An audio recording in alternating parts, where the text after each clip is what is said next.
Live from Fargo and serving you on TV, online, and on the go. This is Valley News Live at 6. There is a divisive debate underway that could lead to a lawsuit over where Minnesota high school girls and boys should and shouldn't be. The Minnesota State High School League is not allowing a boy to participate in dance. A law firm representing him says his constitutional rights are being violated. Valley News Team's Ryan Laughlin has reaction from local dancers who say this rule should not exist. Caden Johnson, a 15-year-old high school student in Wisconsin, is barred from dancing with his team when he crosses state lines into Minnesota. His legal team says it doesn't make sense. In Minnesota, girls can play football, but boys can't dance. Now dancers here are weighing in on who should be allowed to take the floor. 6 cross 7 up.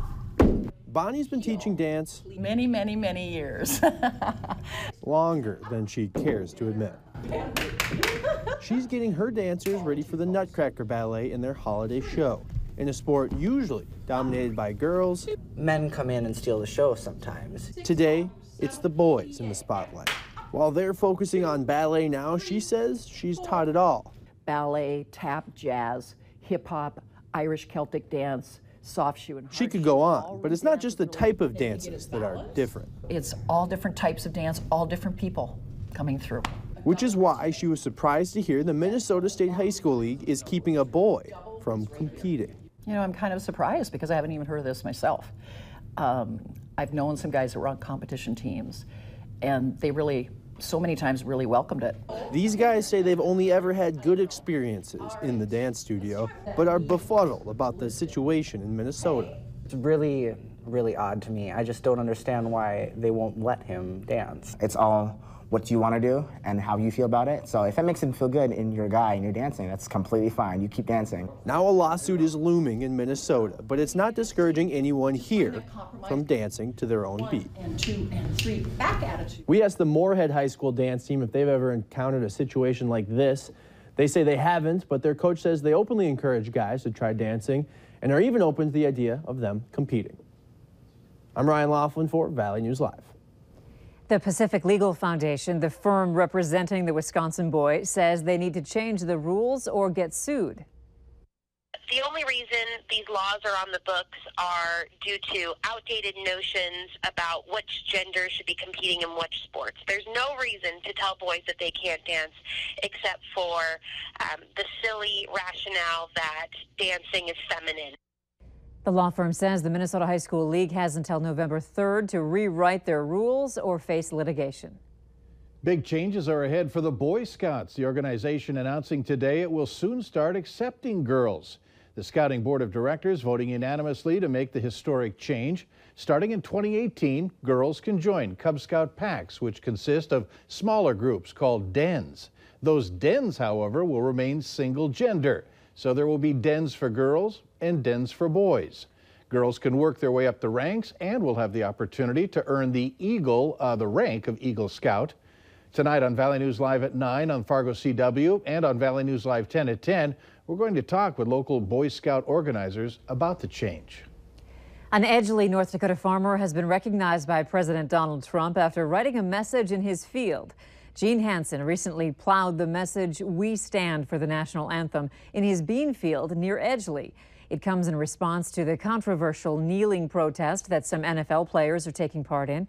In a national interview, Hansen says, "I go with President Trump on this one. If you want to protest, that's not the place to do it."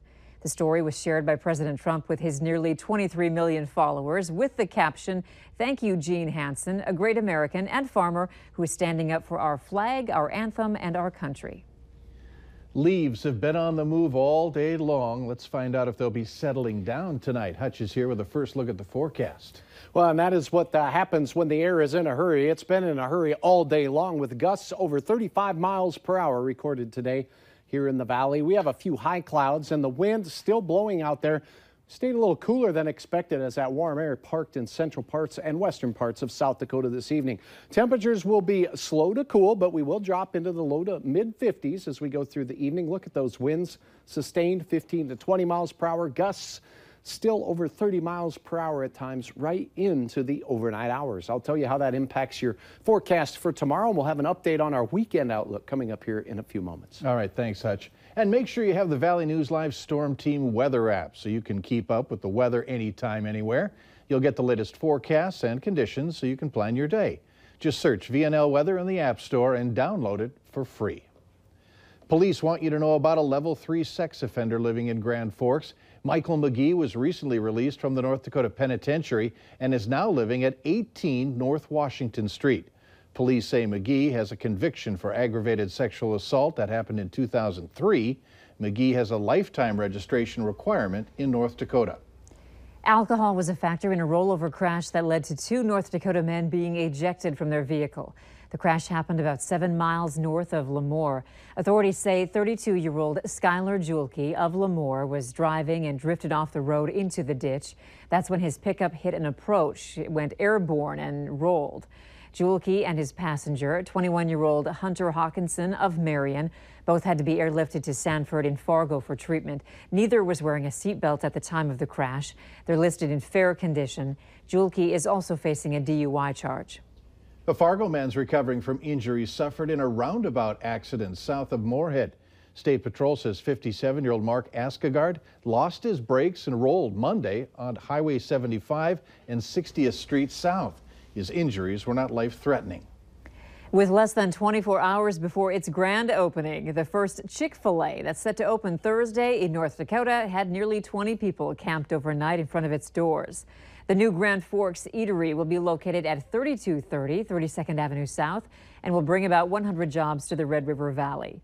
To celebrate the grand opening, the restaurant is giving the first 100 eligible adults through its doors a year of free Chick-fil-A meals.